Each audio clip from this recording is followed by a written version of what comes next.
좋은 목요일 아침입니다. 찬송가 542장 개별적으로 들어주시기 바랍니다. 제가 지금 목 상태가 좀 안 좋아서 아마 이번 주까지는 찬송을 아마 개별적으로 해주시면 좋을 것 같습니다. 오늘 함께 묵상하실 말씀 요한복음 10장 22절에서 31절까지입니다.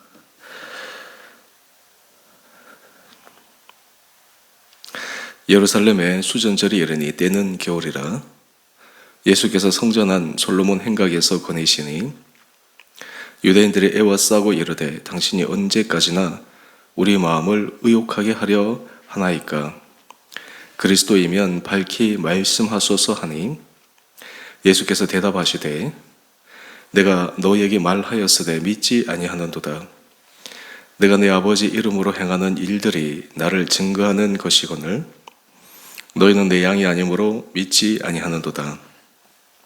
내 양은 내 음성을 들으며 나는 그들을 알며 그들은 나를 따르느니라. 내가 그들에게 영생을 주노니 영원히 멸망하지 아니할 것이요 또 그들을 내 손에서 빼앗을 자가 없느니라. 그들을 주신 내 아버지는 만물보다 크심에 아무도 아버지 손에서 빼앗을 수 없느니라. 나의 아버지와 나는 나와 아버지는 하나이니라 하신대 유대인들이 다시 돌을 들어 치려 하거늘. 아멘. 좋은 목요일 아침입니다. 오늘 하루도 예배로 말씀으로 하루를 시작함으로 우리 삶이 말씀으로 이끌림 받는 복된 하루하루 되시기를 원합니다. 오늘 수전절에 예수님께서 예루살렘에서 사람들과 나눈 대화를 소개하고 있습니다. 우리 한 페이지 넘겨보시면 본문 해설에 수전절에 대해서 간략하게 소개되어 있습니다. 수전절은 유대 민족이 해방을 기념하는 절기입니다. 특히 안티오코스 사세 때 극심한 박해를 받았던 유대인들이 혁명을 통해서 성전을 되찾은 것을 유래하면서 지키는 절기를 의미합니다. 그러면서 이러한 절기를 통해 그들은 또 다른 압제와 핍박에서부터 벗어날 것을 그 절기를 통해서 간구하게 됩니다. 오늘 이러할 때 예수님께서 유대인들에게 한 질문을 받습니다. 여기서 우리가 하나 눈여겨볼 것은 이미 예수님께서는 말씀을 하셨습니다. 놀라운 기적으로 보여주셨습니다. 그런데 유대인들이 원하는 바를 그리고 유대인들이 기대하는 바를 자기들의 관점에서 기준에서 말하여 주지 않고 그리고 부응하지 않는다고 계속해서 예수님을 몰아붙이고 있습니다. 우리가 이 세상을 살아갈 때도 주님이 왜 말씀하지 않으십니까? 왜 제게 응답하지 않으십니까? 라고 질문하며 힘들어할 때가 있는데 가만히 생각해 보면 이미 주님께서 우리에게 응답하신 부분이 있습니다. 때로 우리에게 예스 대신 노라고 대답하시든 때로는 침묵으로 기다리라고 말씀하시든 그조차도 응답 중에 하나인데 우리는 오직 예스만이 응답이라고 생각하면서 그 외의 것은 응답이라고 하지 믿지 않기 때문에 왜 응답하지 않으십니까? 라고 힘들어할 때가 있다라는 것입니다. 당장 우리 원하는 것이 예스로 되면 좋겠지만 어떤 의미에서 노라는 것, 기다리려 하는 것, 그것이 나중 지나와 보면 더 큰 응답에 하나님의 은혜였다라 하는 것을 깨닫게 되는 부분도 있습니다. 오늘 본문에 보게 되면 24절 말씀인데요. 그들이 예수님께 말씀합니다. 언제까지나 우리 마음을 의욕하게 하려 하나이까 그리스도이면 밝히 말씀하소서. 이 그리스도이면이라는 전제가 무엇입니까? 메시아, 그들이 기다리던 메시아라면 빨리 본인이 그러하다라고 말씀하십시오. 언뜻 이 말을 들어보면 예수님에 대해서 열린 마음이요 준비된 마음처럼 느껴지는 것이지만 전혀 그렇지 않습니다. 지금 예수님께서 이들의 말씀을 듣고 그들에게 그들의 모습을 직면하도록 말씀하여 주시는데 우리 25절 말씀입니다. 사실 이 말씀이 오늘 우리의 삶의 신앙의 모습에 있어서도 계속해서 반복적으로 일어나는 문제 가운데 하나입니다. 예수님께서 말씀하십니다. 내가 너희에게 말하였으되 믿지 아니하는도다. 이미 말씀하지 않은 것이 아닙니다. 말씀하셨습니다. 뿐만 아니라 내가 내 아버지 이름으로 행하는 일들이 나를 증거하는 것이거늘. 예수님의 모든 기적과 이사는 본인 자신을 높이기 위한 것이 아니라 하나님의 이름을 위하여, 또한 하나님께서 하신 말씀을 사람들에게 알려주기 위한 하나의 기적의 사건인데, 그렇게 보여주어도 이 유대인들이 알지를 못하는 것입니다. 그러면 문제는 무엇입니까? 예수님께서 말씀하지 않으셔서 그들이 듣지 못한 것입니까? 예수님께서 행하지 않으셔서 그들이 보지 못한 것입니까? 아닙니다. 그들이 믿지 아니하였기 때문입니다. 우리가 앞에서도 묵상하였던 것처럼 그들은 이미 영적 눈이 먼 영적 맹인입니다. 볼 수 없습니다. 그리고 영적으로 들을 수 없는 상태입니다. 근데 문제는 자신이 영적 맹인이다, 영적으로 듣지 못하는 자다라는 것을 인정을 하면 될 터인데 인정을 못하는 것입니다. 우리가 주 은혜 앞에 서게 될 때 참 중요한 것은 우리 자신의 모습을 인정하는 것입니다. 시인하는 것입니다. 변명하기보다, 합리화하기보다 받아들이고 인정하고 수긍하고, 그때 주님의 역사 앞에 새롭게 서게 되는 것입니다. 그러면서 이 이유를 예수님께서 말씀하십니다. 참 이 말씀이 무서운 말씀이시기도 한데요. 26절, 27절의 말씀을 보십시다. 너희가 내 양이 아니므로 믿지 아니하는도다. 내 양은 내 음성을 들으며 나는 그들을 알며 그들은 나를 따르느니라. 우리가 어제 묵상했던 선한 목자 되신 예수 그리스도, 양은 목자의 음성을 듣지 않습니까? 목자의 음성을 따라가지 않습니까?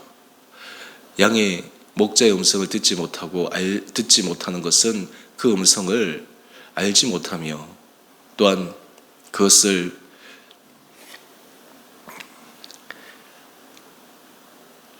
받아들이지 못하기 때문에 문제가 생기는 것일 텐데, 지금 예수님께서 그것을 말씀합니다. 내가 내 양이 아니니까 믿지 아니하는도다. 여러분, 사실 이것이 우리 신앙생활에 있어서 참 많은 걸림돌 가운데 하나입니다. 특별히 여러분, 우리가 복음 전도를 할 때 요즘 사람들의 마음이 예전보다 많이 닫혀 있는 것을 보게 됩니다. 이제 종교라고 하는 것은 어떤 의미에서 신앙적인 차원도 있지만 하나의 생활 문화적인 그런 차원도 있고 사회적인 문화의 영향도 있는 것 같은데, 사람들에게 복음을 전한다라고 하는 것, 이것은 교회를 가오자, 또 교회를 나오라 하는 차원을 넘어서서 복음 그 자체에 대해서 말씀하는 것입니다. 그 자체에 대해서 사람들이 왜 그렇게 마음이 닫혀 있을까요? 그런데 여기서 우리가 하나 기억해야 할 것이 있습니다. 그럼에도 불구하고 그 말씀을 들을 만한 사람들은 아직 있다라는 것입니다. 추수할 것은 많되 추수할 자 일꾼이 부족하다 말씀하신 것처럼 우리는 없습니다, 안 됩니다 라고 생각하지만, 어쩌면 우리가 주의 말씀 앞에 순종하며 나가면 양이 그 목자의 음성을 들을 때 따라오는 것처럼 이미 하나님께서 그 마음을 경작시키시고 준비시켜 놓으셔서 복음을 듣는 그 클릭을 통해서 그의 삶에 한 결단의 변화가 일어날 수 있는 사건, 이것은 한 사람만의 어떤 신비한 능력이 아니라 오랜 시간 누적되고 축적된 결과 가운데 하나일 것입니다.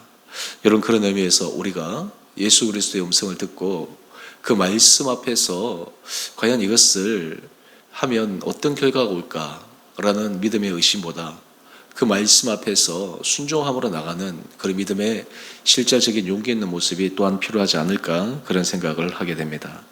이어서 예수님께서 하신 말씀을 우리 마지막 보십시다. 예수님께서 부르신 자들에게는 영생을 주십니다. 그들에게는 멸망하지 않을 영생의 은혜를 선물하여 주십니다. 그러면서 유대인들이 듣고자 했던 말을 이제 하십니다. 바로 30절과 31절 말씀인데요. 나와 아버지는 하나이니라. 유대인들이 그리스도이시면 밝혀달라고 말씀하여 지금 예수님께서 그들의 요청에 부응하여 나와 아버지는 하나이다, 내가 바로 그리스도다, 메시아다 말씀하고 계시는데 그들의 반응은 어떠합니까? 31절을 보면 돌을 들어 치려 합니다. 여러분, 이 자체를 통해 우리는 유대인들이 이미 들을 마음이 없었던 것입니다. 그냥 예수님에게 밝혀달라고 얘기했지만 그들의 속마음은 전혀 다른 것입니다. 우리도 대화 속에서 사람들이 입으로 얘기하는 말과 속의 생각이 다를 때 참 대화하기 어려운 것을 종종 경험하지 않습니까? 아무리 말로 이렇게 저렇게 얘기해도 속 생각이 다르고 속에 가지고 있는 중심, 그것이 틀린데 어떻게 그 안에 깊은 대화가 될 수 있겠습니까? 오늘 우리가 이 말씀을 통해서 주님 앞에 다시 은혜를 간구합시다. 주님, 저는 주님의 음성을 들을 수 있는 그러한 양이 되기를 원합니다. 주의 음성 앞에 따라갈 수 있는 그런 삶이 되기를 원합니다. 우리 인생에 있어서 크고 작은 고통과 인생의 시련과 아픔은 우리로 하여금 내 힘으로 할 수 있는 모든 것을 철저하게 내려놓고 오직 예수 그리스도만 의지하며 주님 앞에 나갈 수 있는 겸손의 길로 우리를 부르시기 위한 주님의 은혜의 수단 가운데 하나입니다. 이런 은혜를 오늘 이 하루도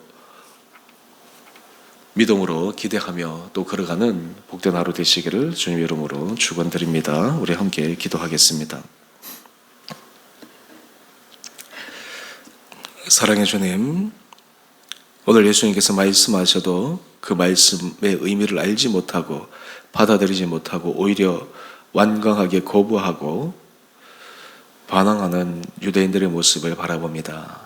그들의 실상을 알지 못한 채, 그들의 가지고 있는 문제를 보지 못한 채 마치 문제가 예수님께 있는 것처럼 얘기하는 유대인들의 모습, 바로 이 모습이 어쩌면 오늘 우리들의 모습이요, 죄인된 인간의 근본적인 모습임을 다시 한번 생각합니다. 주님, 저희들을 긍휼히 여겨 주셔서 주 은혜 앞에 설 때마다 우리 자신의 본질을 바라보며 우리 안의 죄성을 인정하며 정말 그로 인해서 죄로 다쳤던 우리의 영적 눈과 영적 귀가 십자가 보혈의 능력으로 씻김을 받아 보게 하시고 듣게 하여 주셔서 날마다 주께서 말씀하시는 그 은혜 길로 걸어가는 우리 온 성도들 되게 하여 주옵소서. 주님, 오늘 이 하루도 시시각각 주님께서 말씀하여 주심으로 믿음 안에 승리하는 귀한 하루 될 수 있게 되기를 원합니다. 하루하루 우리 마음이 주님의 말씀 앞에 평안 가운데 거할 수 있기를 원합니다. 때로는 주변 사람들의 말들, 일들을 통해 우리 마음이 거센 풍랑에지듯 혼란스러워지지 않게 하여 주시고 주의 주시는 은혜로 평강 가운데 믿음의 승리를 경험하는 복된 하루 되게 하여 주시기를 우리 사랑하신 예수님 이름으로 감사기도 드리옵나이다. 아멘. 하늘에 계신 우리 아버지, 아버지의 이름을 거룩하게 하시며 아버지의 나라가 오게 하시며 아버지의 뜻이 하늘에서와 같이 땅에서도 이루어지게 하소서. 오늘 우리에게 일용할 양식을 주시고 우리가 우리에게 잘못한 사람을 용서하여 준 것 같이 우리의 죄를 용서하여 주시고 우리를 시험에 빠지지 않게 하시고 악에서 구하소서. 나라와 권능과 영광이 영원히 아버지의 것입니다. 아멘. 오늘도 믿음으로 승리하시는 복된 하루 되시기를 바랍니다.